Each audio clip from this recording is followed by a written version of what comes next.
Owning a private jet isn't just expensive, it's one of the most insane money pits you can buy.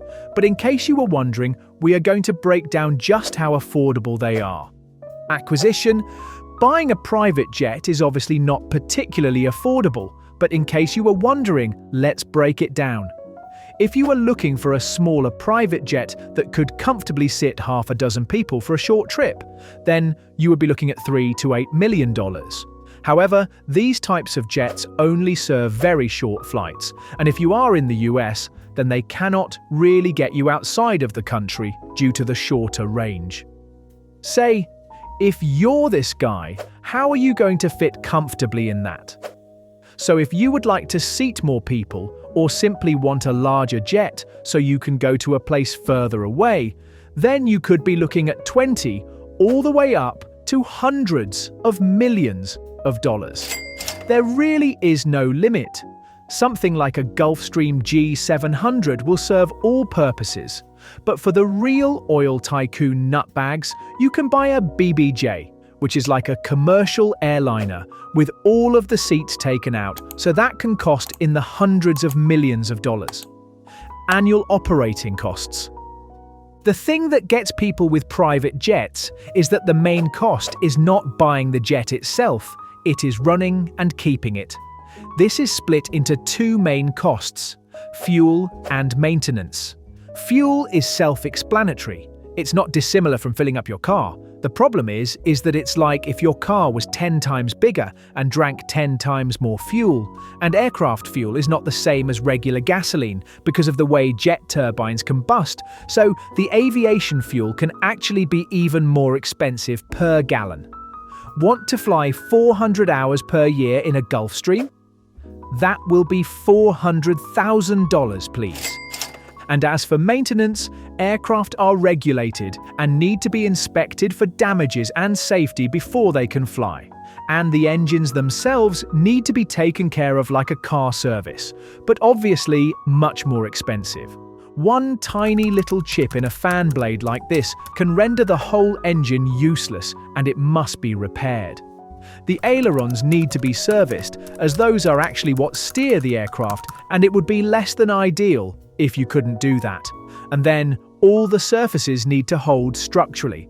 The flight systems need to be in check, and safety items like parachutes, life jackets, all need to be checked. An engine overhaul for an older Gulfstream can be north of $1 million. Crew. Now we are getting into the expensive parts. Obviously, you can just learn to fly yourself, and then you don't need to hire a crew. But if you are this rich, I'm sure you are not flying the plane yourself, not to mention that the cost of becoming a pilot isn't cheap either. Also, bigger jets require multiple pilots anyway. Hiring a pilot for 1 year will cost you over $300,000, and double that if you need 2 of them. Oh, what if you wanted to eat food and have a drink on your plane? That will be another $50,000 per attendant. So you can easily spend $500,000 on crew if you want to, but if you're this guy, then I'm sure you don't care. Extra costs. People forget you actually have to store this jet somewhere, so that means you'll need to buy a hangar, or at least rent one, which will be an extra $150,000. Now, you'll want to insure your plane, just in case something happens, God forbid, someone scratches it, or ruins the interior, etc. So that'll be a measly $50,000.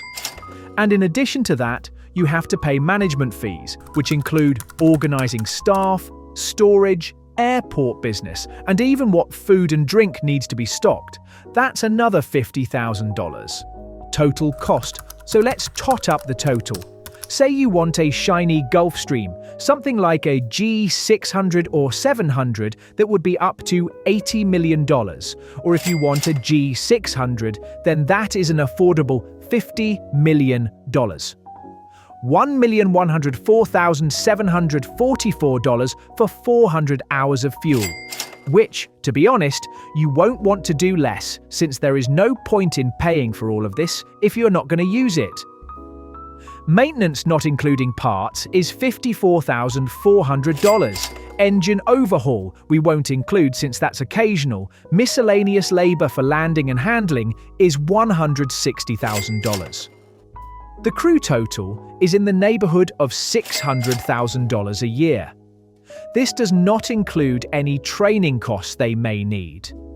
Hangar was $150,000. Insurance was $45,000. Management fees were $80,000. And that leaves a grand total of $83,359,144, or a measly $3,300,000 a year if you happen to already own the jet.